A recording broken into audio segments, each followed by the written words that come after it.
Jensen, so we're moving on this DeepSeek thing. Banned here, but we need our allies to do the same. No excuses, no loopholes. This thing is bad news, bad for NVIDIA, bad for America. Mr. President, I appreciate it. We need to lock this down.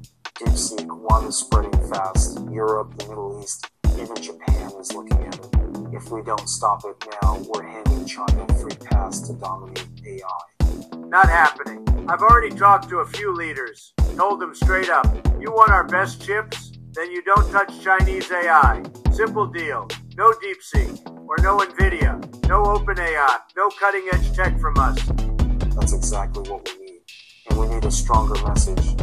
DeepSeek isn't just a business problem, it's a security threat. Every country running it is feeding China their data, whether they know it or not. 100%. We say it loud. National security, cyber risk, backdoors, the whole thing.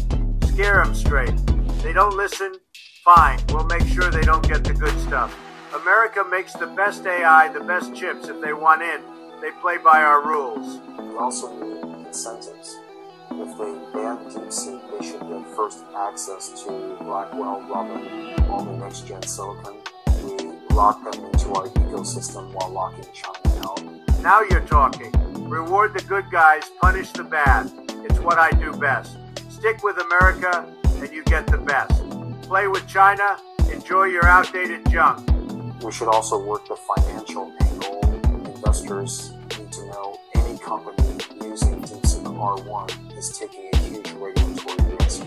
Pressure from the markets will make them think twice. I'll hit Wall Street with it. I'll make sure they get the message. Anyone messing with Chinese AI, they're making a bad bet.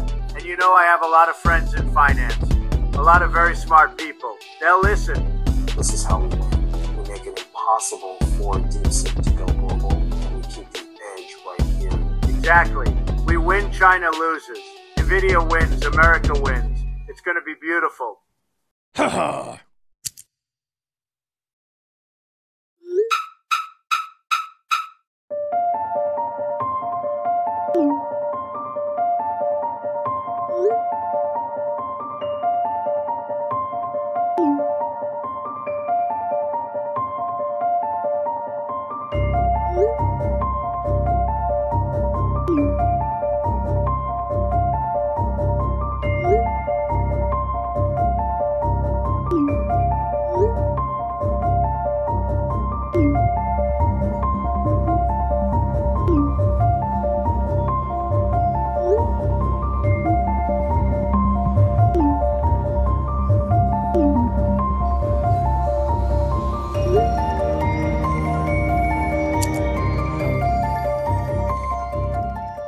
딥식의 창업자 량원펑이 이제는 부자가 됐습니다.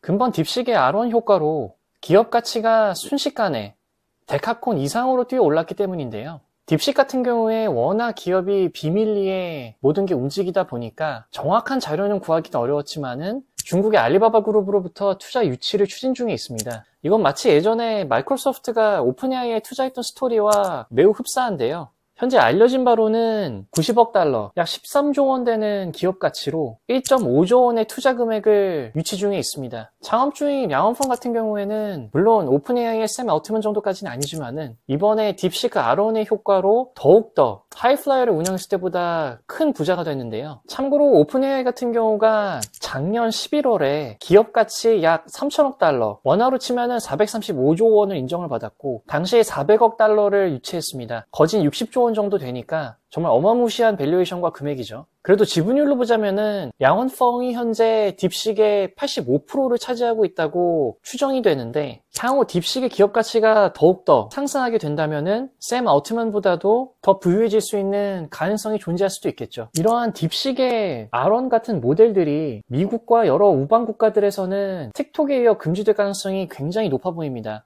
어떻게 보면 이 AI 전쟁이 트럼프의 무역 관세의 연장선에 있다고도 볼 수가 있는데요. 공화당 의원인 조시 겉하이머 같은 경우 주요 정부기관의 전자기기에서는 딥식을 사용할 수 없는 의안을 발의한 상태고요. 이러한 중국 빅테크들에 대한 제재가 가장 두드러졌던 게 화웨이와 틱톡 사건인데요. 특히 틱톡 같은 경우는 현재 작년 2024년에 틱톡 서비스를 미국에서 금지한다는 조항이 통과된 이후에 원래대로라면은 올해 1월 달에 틱톡 서비스를 사용할 수 없게 되는 거였죠. 실제로 1월 18일에 12시 자정 이전에 미국 내에서 틱톡을 키면은 사용자들한테 이제 더 이상 틱톡을 사용할 수 없다라는 문구가 떴습니다.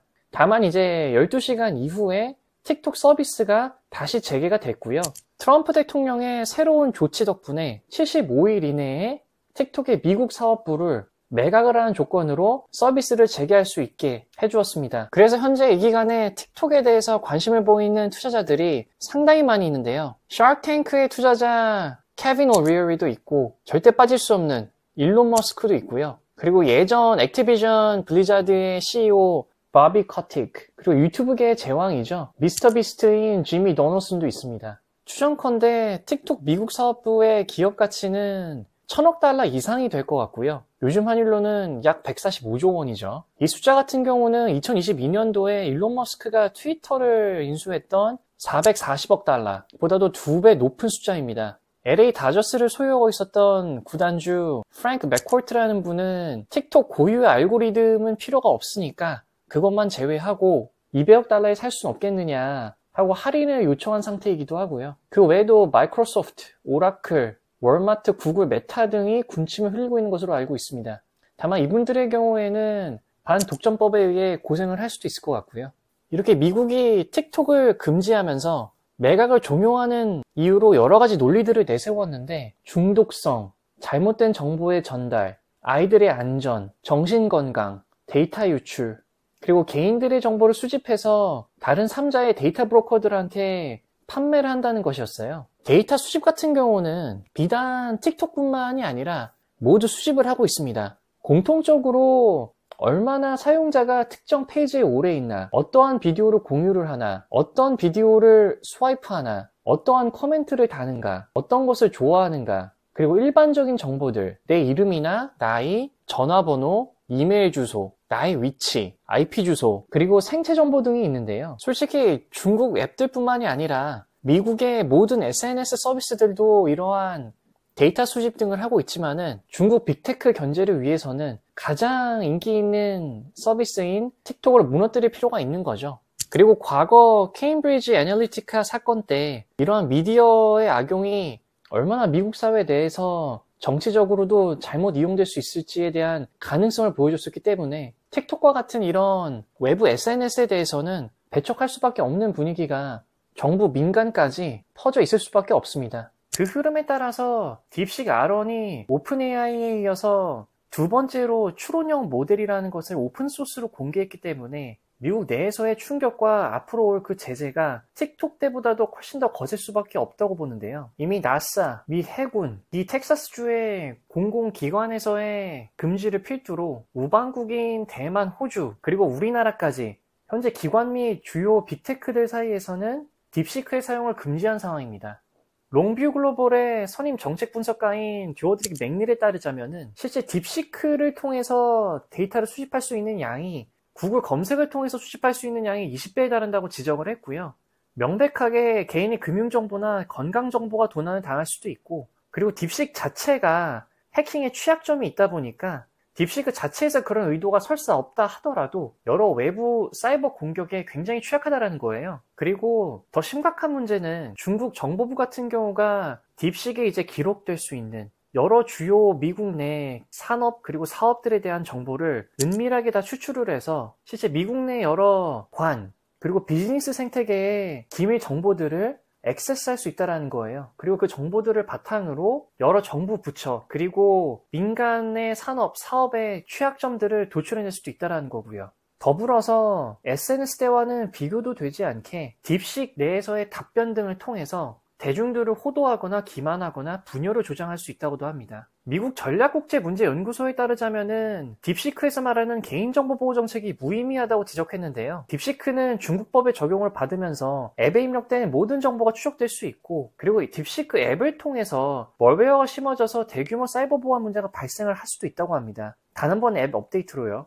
사실인지는 모르겠지만은 미국 사이버 보안업체 페르투 시큐리티에 따르자면은 딥시크 코드 중에서 중국 정부의 통제 아래에 있는 차이나 모바일 측으로 사용자 정보를 전송하는 기능을 지닌 코드가 숨겨져 있었다고도 해요. 이런 여러 우려 때문에서인지는 몰라도 우리나라에서도 2월 9일 기준으로 보면은 딥시크 앱의 일간 사용자 수가 지난달 28일 약 19만 명으로 정점을 찍은 뒤에 급감하고 있고요. 2월 4일 약 7만 4,688명 정도가 이용을 하고 있으니까 일주일 만에 일간 사용자 수가 약 61% 감소를 한 거죠. 너무 딥식에 대해서 안 좋은 이야기만 전달드린 것 같은데 실제로는 많은 혜택도 공유를 해주었는데요. 딥식이 나오면서 오픈 AI만이 가지고 있던 추론형 모델의 비밀 레시피가 다 이제는 공개가 된 상황이기 때문에 물론 이 당시에 엔트로픽의 클로드나 여러 다른 경쟁자들도 내부적으로는 이 추론형 모델이 있었다고는 해요. 발표를 하지 않았을 뿐이지. 하지만 이렇게 오픈소스로 공표를 한 게 AI 산업 발전에 굉장히 큰 이바지를 하고 있고요.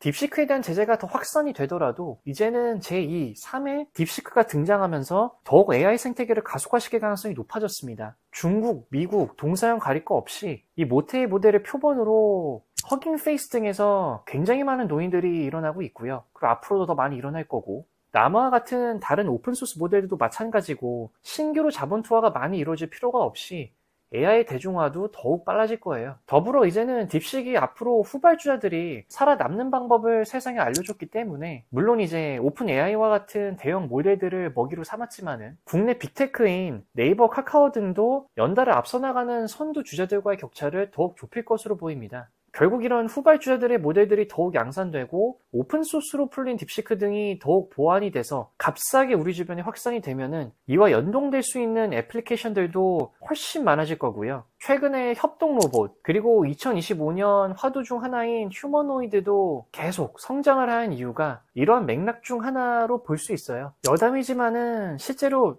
개인정보 유출이 일어나는 것이 걱정이 되신다면은 딥시크를 사용하실 때에는 딥시크 앱이나 웹페이지를 사용하지 않고 오픈소스를 활용해서 개인만의 프로그램을 제작을 할 수가 있습니다. 개인정보 보안 부분에 믿음이 가지 않기 때문에 실제 상당히 많은 분들이 현재 공개된 오픈소스를 활용을 해서 변형 형태로 사용 중에 있으시고요. 딥시크 프로그램의 코드를 오픈소스를 통해서 가져온 다음에 PC에서 사용하시면 되고 이렇게 딥시크 프로그램을 가공을 해서 이용하는 게 유행이 되다 보니까 내 PC에서 R1 설치하기, 화제의 AI 언어 모델 딥시크 설치해봤습니다. 이런 유튜브 영상도 상당히 인기를 많이 끌고 있어요. 딥시크에서 크기가 다른 여러 모델의 프로그램을 내놓았는데 물론 대용량 모델일수록 성능이 좋기 때문에 만족할 만한 답변이 더 잘 나오고요.